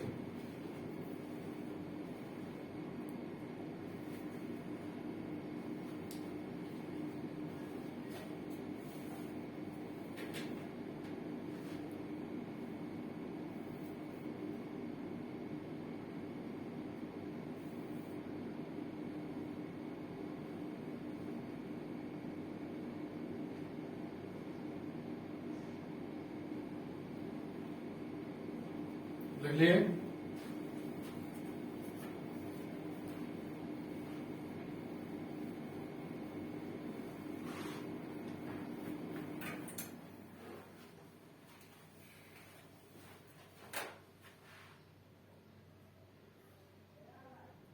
लाइन कट गया है, थोड़ा देर बाद कंटिन्यू करेंगे। अब हम लोग थर्ड ऑर्डर का यानी 3 इक्वेशन 3 वेरिएबल रहेगा तो एक्स वाई जेड कैसे निकालेंगे। पहला इक्वेशन है x plus 2y minus 3z equal -4, 2x plus 3y plus 2z equal two 3x minus 3y minus 4z equal two, इतना है। यहाँ 11 है, सॉरी। फर्स्ट इक्वेशन एक बार सुनिए, x plus 2y minus 3z equal -4, 2x plus 3y plus 2z equal two second equation. Third equation है 3x minus 3y minus 4z equal 11। तो देखो 3 लीनियर इक्वेशन है एक्स वाई जेड में और x Y Z का value निकालना है। तो सबसे पहले एक मैट्रिक्स से निकालेंगे, इसके अंदर का एलिमेंट वेरिएबल का कोएफिशिएंट होगा। तो first equation X Y Z में जो मल्टीप्लाई है वो फर्स्ट रो में, सेकेंड इक्वेशन में जो है 2 3 2, 3 माइनस 3 माइनस 4, यह ए का वैल्यू निकला। उसके बाद आप बी इक्वल जो मैट्रिक्स लिखेंगे वो कॉलम मैट्रिक्स होगा, आरएचएस में जो नंबर होगा 4 to 11।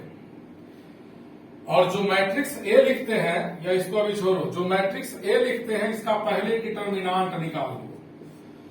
अगर इसका डिटर्मिनांट 0 के इक्वल नहीं होगा, इसका डिटर्मिनांट 0 के इक्वल नहीं होगा, तभी इसका इन्वर्स निकलेगा। वो चेक करते हैं हम लोग। अब एक्सपेंड कर रहे हैं फर्स्ट रो के लॉन्ग, तो +1 इंटू डिटर्मिनेंट, इसको क्लोज किया, 3 minus 3 2 minus 4 minus 2 into determinant, इसको और इसको क्लोज किया, 2 3 2 माइनस 4 माइनस 3 इंटू डिटर्मिनेंट, इसको और इसको क्लोज किया, 2 3 3 माइनस 3,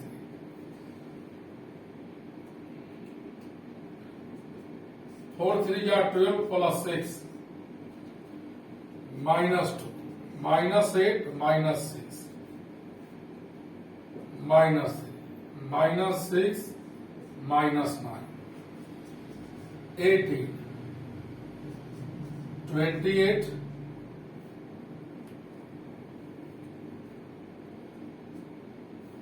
माइनस माइनस प्लस 9 6 15 45 18 28 45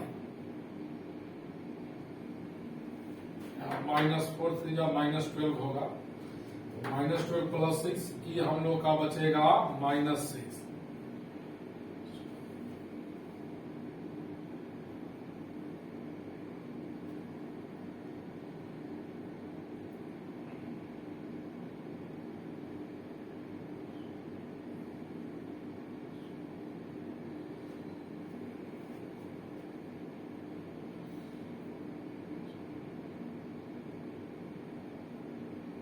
ठीक है, तो यह आपका आ गया 22 प्लस 45 और 67। ये जो हमारा निकला डिटर्मिनांट है, या 0 के इक्वल नहीं आया। एक बार और चेक कर लो, 1 यहां लिया, इसको क्लोज किया, 3 माइनस 3 माइनस 12 प्लस 6, यहां -2 है, इसको क्लोज किया, -8 माइनस 6, इसको क्लोज किया, -6 माइनस 9, बाहर माइनस। तो ए का डिटर्मिनांट 0 नहीं आया, इसका मतलब इस इक्वेशन का यूनिक सॉल्यूशन होगा और इक्वेशन कंसिस्टेंट होगा। तो देयरफॉर ए इज क्या होगा, इनवर्टिबल मैट्रिक्स। तो ए इनवर्टिबल मैट्रिक्स होगा। ए का डिटर्मिनांट 0 नहीं आया, अब हम लोग क्या करेंगे कि जो ए माने हैं मैट्रिक्स उसका एडजॉइंट निकालते हैं। तो देखिएगा ए का एडजॉइंट बराबर होगा एक मैट्रिक्स का ट्रांसपोज, ए का एडजॉइंट मैट्रिक्स का ट्रांसपोज, इसके अंदर जो एलिमेंट होगा ए के एलिमेंट्स का कोफैक्टर, जैसे यहां 1 है तो 1 के जगह 1 का कोफैक्टर लिखेंगे। तो कोफैक्टर हम डायरेक्ट बता रहे हैं, आप लोग लाइन बाय लाइन बना लीजिएगा, साइन स्कीम लगता है कोफैक्टर में, plus minus plus minus plus minus plus minus plus. देखिएगा डायरेक्ट लिख रहे हैं, ऐसे आप लोग जब बनाइएगा तो इसमें 9 एलिमेंट्स है, 9 लाइन को फैक्टर निकालने में जो इनवर्स निकालने के समय बताए हैं, जैसे 1 है तो 1 के जगह 1 का को फैक्टर, इसको और इसको क्लोज करेंगे, -4 3 या -12 और +6 हो जाएगा, तो यह आपका -6 आएगा। यहां क्या लिखेंगे, इस 2 का को फैक्टर, इसको और इसको क्लोज, -4 2 जा 8 -6 यानी -14 होगा।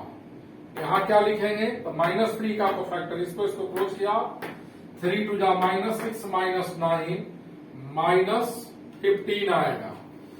अब आइए यहां क्या लिखेंगे तो इस 2 का को फैक्टर, इसको क्लोज किया, इसको क्लोज, -4 2 जा 8 और माइनस माइनस +9, 8 -9 यानी -1 आएगा। अब देखिएगा इसको क्लोज किया, इसको क्लोज किया, -8 और नहीं यहां मिस्टेक हो गया, सॉरी, -4 2 जा -8 -3 +9 और माइनस, तो -17 होगा, -17।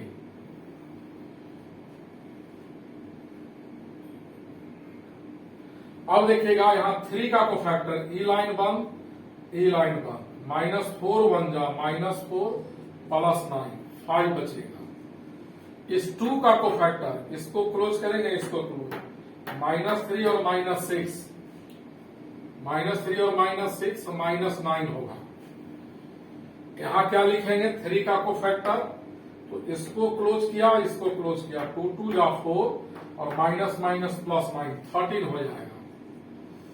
यहां पर देखिएगा -3 का फैक्टर लिख रहे हैं, इसको क्लोज और इसको क्लोज, 2 1 जा 2 और +6 +8 हो जाएगा। यहां -4 का फैक्टर, इसको और इसको क्लोज किया, 3 1 जा 3 में से 4 गया -1। एक बार और चेक कर लो, हो सकता है कैलकुलेशन मिस्टेक हो जाए करके। 1 के जगह 1 का फैक्टर, इसको क्लोज किया, इसको क्लोज, -12 और +6 -6। इस 2 का इसको और इसको क्लोज किया, -8 -6 -14 और -3 का को फैक्टर, -6 -9 -15। इस 2 का को फैक्टर, इस लाइन को क्लोज किया और इसको क्लोज किया, 4 2 जा -8 और माइनस +9, तो वो -9 हो जाएगा, इतना आया। 3 का को फैक्टर होगा इस 3 का, इसको क्लोज करोगे, इसको क्लोज, -4 1 जा -4 और +9 तो 5 बचा। 2 का को फैक्टर, इसको क्लोज, इसको क्लोज, -3 -6 -9। इस 3 का को फैक्टर, इसको इसको क्लोज किया, 2 2 जा 4 +9 30। -3 का फैक्टर, यह लाइन क्लोज, 2 1 जा 2 +6 8 हुआ और -4 का फैक्टर -1 होगा। इसको हम लोग लिखेंगे ऐसे, -6 14 -50 17 5 9 13 -8 -1। इसका ट्रांसपोज कैसे निकलेगा, जो रो में है वो कॉलम में, -6 14 -50 17 5 9 13 -8 -1। ए का एडजॉइंट निकला। अब ए इनवर्स निकाल लेते हैं, तो ए इनवर्स फॉर्मूला होता है adjoint of A by determinant of A. तो ए का एडजॉइंट निकल चुका है,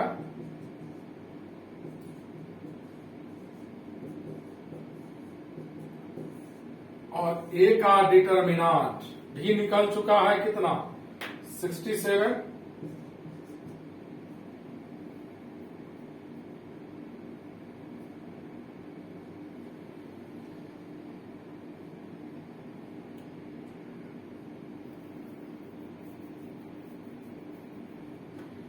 अब 67 से सबको डिवाइड कर देते हैं तो ये क्या हो जाएगा -6/67, 14/67, -15/67, 17/67, 5/67, 9/67,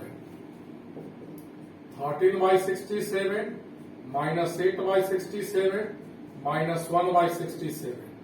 यह ए इनवर्स निकला।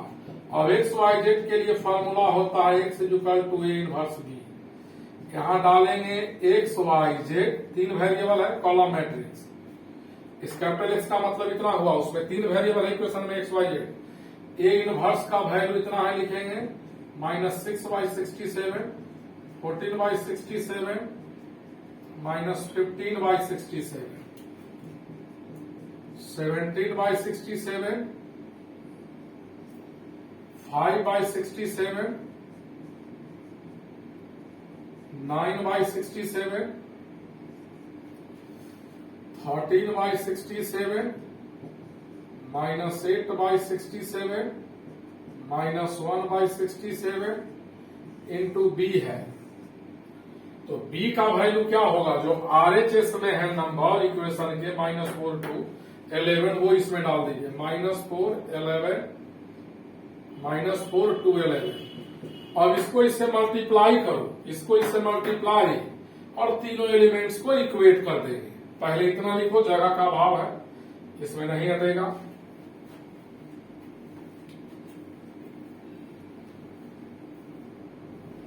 यहां आप चाहे तो लिख भी सकते हैं, कॉमा है, कैपिटल एक्स इक्वल होगा एक्स वाई जेड और बी इक्वल होगा 4 to 11।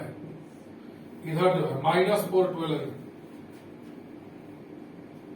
लिखिए यहां तक। अब देखिए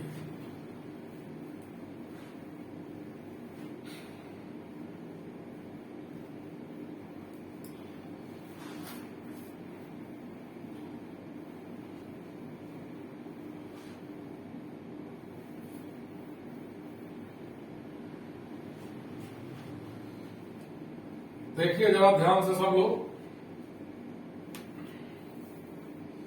यहां से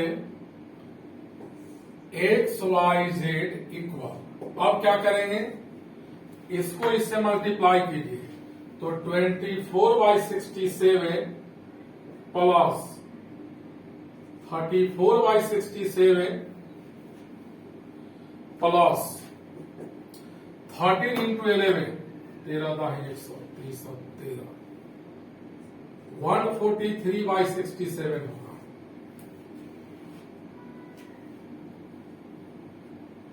अब देखिएगा, इसका सेकेंड रो उसका फर्स्ट -56/67 प्लस 10/67 -88/67। इसका थर्ड रो उसका कॉलम वही 60/67, 18/67 -11/67। अब फर्स्ट के इक्वल करेंगे तो 24 plus 34 plus 143/67 -56 plus 10 -88/67, 60 plus 18 -11/67 X Y Z.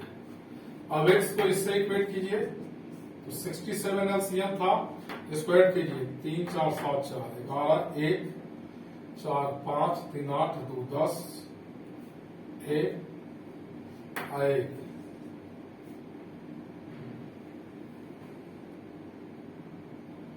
y equal हो जाएगा,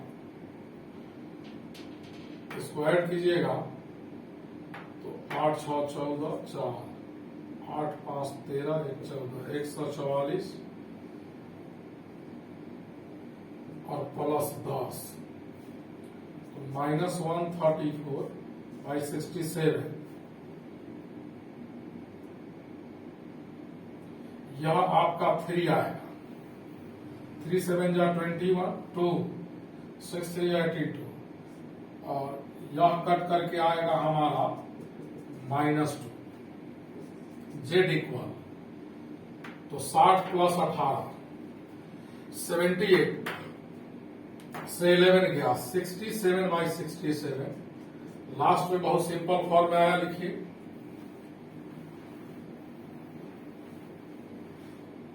लिखो पहले इसको।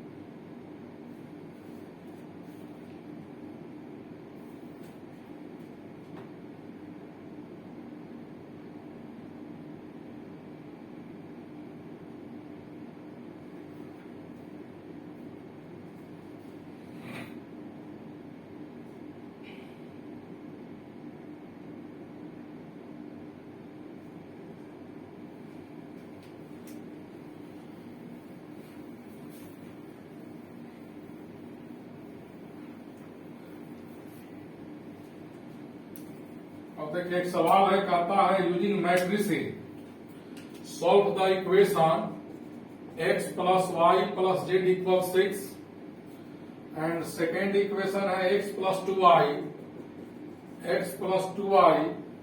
+ 3z = 40 और x + 4y + 7z = 30। इस 3 इक्वेशंस को सॉल्व करना है तो सबसे पहले एक मैट्रिक्स लिखेंगे हम लोग A। तो A इक्वल एक मैट्रिक्स होगा जो इसमें x y z के कोएफिशिएंट से फर्स्ट इक्वेशन में x y z में मल्टीप्लाई 1 1 है, यहाँ 1 2 3 है, 1 4 7 है। उसके बाद B इक्वल लिखते हैं क्या, जो RHS में नंबर है इतना। जो मैट्रिक्स है लिखा इसका एडजॉइंट पहले निकालिए, ए का डिटर्मिनेंट निकाल लेते हैं, यह 0 है कि नहीं है। 1 1 2 4 3 7 और C1 से C2 या C1 से C2 माइनस किया 0 1 - 1 0 1 - 2 -1 1 - 4 -3 C2 से C3 0 -1 4 से 7 गया -3 1 3 7। हमने क्या किया, C1 से C2 को माइनस किया और C2 से C3 फर्स्ट रो के लॉन्ग एक्सपेंड किया तो यहां प्लस लेंगे, इसको क्लोज किया -1 -1 -3 -3 तो 3 हो जाएगा -3 गुने -1 +3 -3 3 -3 0। ए का डिटर्मिनेंट जब 0 आ जाए तो ए का एडजॉइंट निकालिए। क्या निकालिए, ए का एडजॉइंट। तो ए का एडजॉइंट क्या होगा, एक मैट्रिक्स का ट्रांसपोज, इस मैट्रिक्स का ट्रांसपोज और इसके अंदर इसके एलिमेंट का कोफैक्टर, जैसे यहाँ 1 है तो 1 की जगह 1 का कोफैक्टर, तो कोफैक्टर में साइन एसक्यू लगता है, हम डायरेक्ट निकाल रहे हैं। आप लोग कोफैक्टर लाइन बाय लाइन निकालिएगा बोर्ड के एग्जाम में, क्योंकि वो निकालना हम इनवर्स वाले सवाल में बता दिए हैं। देखिए इस 1 का कोफैक्टर, इसको और इसको क्लोज करेंगे, 7 2 जा 14 - 12 7 2 14 4 3 12 2 बचेगा। यहाँ क्या आएगा, इस 1 का कोफैक्टर, इसको क्लोज किया, इसको क्लोज, 7 1 जा 7 -3 4। फिर इस 1 का कोफैक्टर, इसको क्लोज, 4 1 जा 4 -2 2 आएगा। और इस 1 का कोफैक्टर, इसको और इसको बंद किया, 7 1 जा 7 -4 3।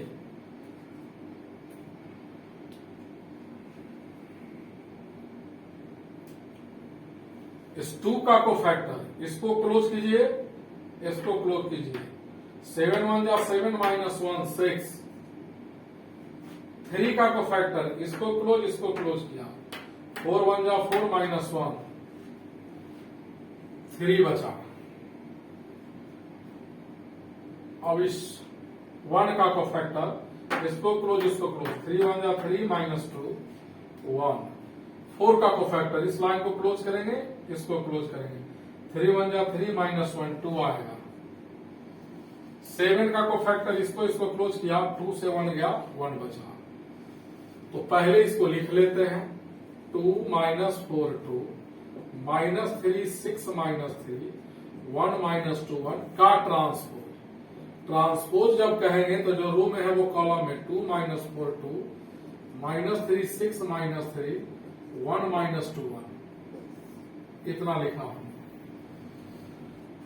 अब देखिएगा जरा ध्यान से, अगर ए का डिटर्मिनांट 0 आ गया तो एडज्वाइंट ऑफ ए को बी में मल्टीप्लाई करते हैं, इसका वैल्यू देखते हैं क्या आता है। तो ए का एडज्वाइंट यहां निकला है 2 minus 4 2 minus 3 6 minus 3 1 minus 2 1 into B. B का वैल्यू क्या है 6 14 30। इसको देखते हैं क्या आता है, इसका रो इसका कॉलम, 6 2 जा 12 माइनस 42 प्लस 30 माइनस 4 6 जा माइनस 24 14 6 जा 84 minus 60 12 minus 42 plus 30 is equal to 0 0 0 आया। ए का डिटर्मिनांट भी 0, एडज्वाइंट ऑफ ए गुने बी भी 0। अगर इसका वैल्यू 0 आया, नल मैट्रिक्स आया, क्या आया नल मैट्रिक्स, तो दिए गए इक्वेशन का इनफाइनाइट सॉल्यूशन होगा। तो क्या लिखेंगे, therefore given system of equations have infinite solution, infinite solution होगा। तो इनफाइनाइट सॉल्यूशन होगा तब एक्स वाई जेड का वैल्यू कैसे निकालिएगा, अगर इसका वैल्यू 0 नहीं आता तो नो सॉल्यूशन, इसका वैल्यू नल मैट्रिक्स आया, इसका वैल्यू नल 0 नहीं बोलिएगा, इसका वैल्यू नल मैट्रिक्स आया तो इनफाइनाइट सॉल्यूशन, और नल मैट्रिक्स नहीं आता तो नो सॉल्यूशन। अब यहां क्या करो, तीनों इक्वेशन में इनफाइनाइट सॉल्यूशन के केस में एक्स वाई जेड में से किसी एक का वैल्यू अपने मन से कोई पैरामीट्रिक वेरिएबल डाल देती है। तो हम पुट कर रहे हैं जेड इज इक्वल टू, मान लो के, जेड के जगह के डाल दो, टी डाल दो, जहां के क्या होगा रियल नंबर। तो जेड का वैल्यू के डालेंगे पहला इक्वेशन में, तो वाई एक्स प्लस वाई, और यहां जेड का वैल्यू के डालेंगे तो प्लस एट इधर आकर माइनस 8 होगा, तो क्या हो जाएगा 6 माइनस के। फर्स्ट इक्वेशन से सेकेंड से हो जाएगा x plus 2y equal to 14 minus 3 K, 14 minus 3 के, और थर्ड हो जाएगा x plus 4y equal 30 minus 7 के। जेड के जगह इसमें के डाल देंगे, जहां जहां जेड है के डालो, टी डालो, एल डालो, कोई भी लेटर ले लेना, वो रियल होगा। अब यहां से एक्स वाई में 3 इक्वेशन आया, एक्स वाई का वैल्यू सॉल्व कर लीजिए, तो पहला 2 इक्वेशन से सॉल्व कर लेते हैं। तो X plus Y equal to 6 minus K है, X plus 2y equal to 14 minus 3 K है, इससे इसको माइनस किया तो कैंसिल हुआ एक्स एक्स, यहां से minus Y equal to minus 14 plus 6 minus 8 plus 2 K बचा। तो वाई का वैल्यू आया यहां से 2k माइनस 8। अब वाई का वैल्यू इसमें डाल देंगे तो एक्स निकलेगा, तो एक्स इक्वल टू 6 माइनस के माइनस वाई होगा, प्लस वाई इधर आएगा 6 माइनस के माइनस वाई, वाई इतना है 2k प्लस 8 होगा 8 6 14 माइनस 3 के। यह x का वैल्यू निकला 3 है यहां, यह y का और z का, माने एक्स वाई जेड का वैल्यू k के टर्म में ला दिया, k के जगह t लो एल लो, उतारिए जल्दी से।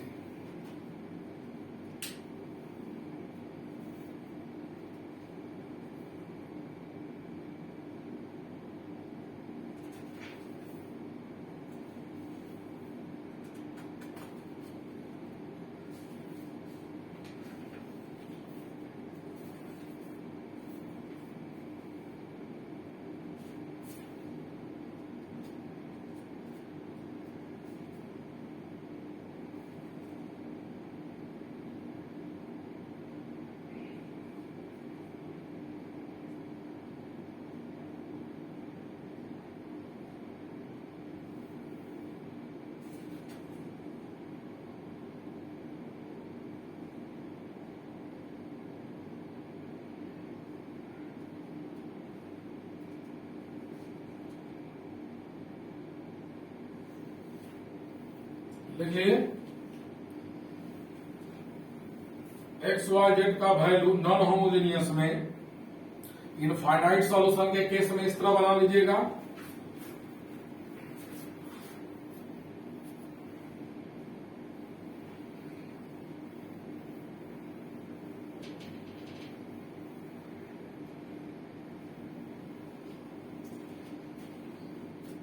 अब एक सवाल है, कहता है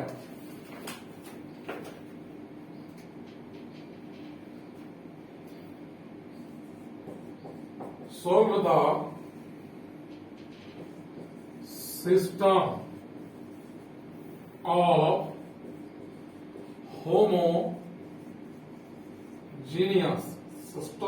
homogeneous linear equations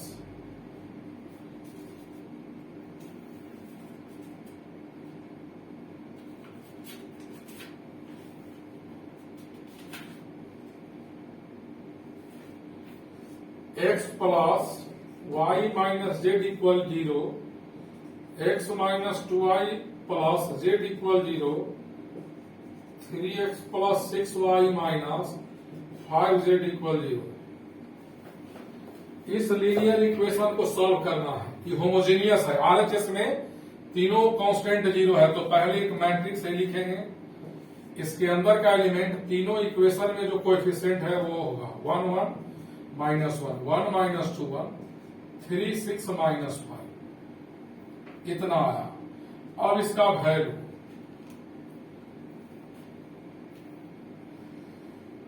लिखने के बाद इसका डिटर्मिनेंट निकालेंगे 1 1 3 1 -2 6 -1 1 -5।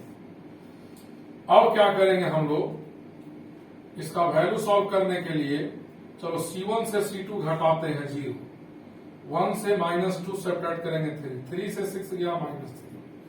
अब C3 को C2 में ऐड करेंगे 0 -2 + 1 -1 6 - 5 1 -1 1 -5। हमने किया क्या, C1 से C2 को सब्ट्रैक्ट किया और C2 से C3 को ऐड कर दिया। अब इसको एक्सपैंड कर रहे हैं तो डिटर्मिनेंट ऑफ ए इक्वल होगा -1। फर्स्ट रो के लॉन्ग एक्सपेंड कर रहे हैं, इसको क्लोज किया इसको क्लोज किया इनटू डिटर्मिनेंट 3 - 1 -3 1 -3 हो जाएगा 0। ए का डिटर्मिनेंट 0 आया, इक्वेशन होमोजेनियस है, आरएचएस में कांस्टेंट 0 है, तो इसका नॉन ट्राइवल सॉल्यूशन होगा। क्या होगा, non trivial solution. Therefore given equations had non-trivial solution। क्या होगा, non-trivial solution।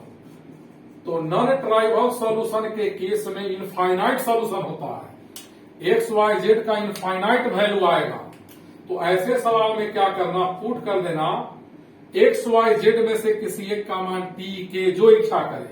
तो चलो जेड इक्वल टू हमने के लिया, तो फर्स्ट इक्वेशन हो गया x + y - k = 0, तो यहां से x + y = k हो गया। सेकेंड इक्वेशन हो गया x - 2y + k = 0, तो यहां से x - 2y = -k हुआ। थर्ड इक्वेशन है 3x + 6y - 5k = 0, तो यहां से 3x + 6y = 5k हुआ। और के टर्म में सब वेरिएबल का वैल्यू निकाल लो, तो जेड तो के है ही है। फर्स्ट टू इक्वेशन को सॉल्व करते हैं, x + y = k, x - 2y = -k, minus plus x cancel हो जाएगा, 3y = 0, तो y का नहीं 2k आएगा यहाँ, तो y का वैल्यू क्या आएगा 2k/3। अब y का वैल्यू इसमें डाल देंगे तो x निकलेगा, तो x = होगा k - y, यानी k - 2k/3। 3k से 2k गया k/3, तो x का वैल्यू कितना आया, x का वैल्यू आया k/3, y का वैल्यू 2k/3 और z का वैल्यू k, जहां k क्या है, k K belongs to any real number. K क्या है? कोई भी रियल नंबर हो सकता है। तो जब होमोजेनियस इक्वेशन में ए का डिटर्मिनांट 0 आ जाए तो एक्स वाई जेड का वैल्यू ऐसे निकालिएगा। नॉन ट्राइवल में इनफाइनाइट सॉल्यूशन होता है।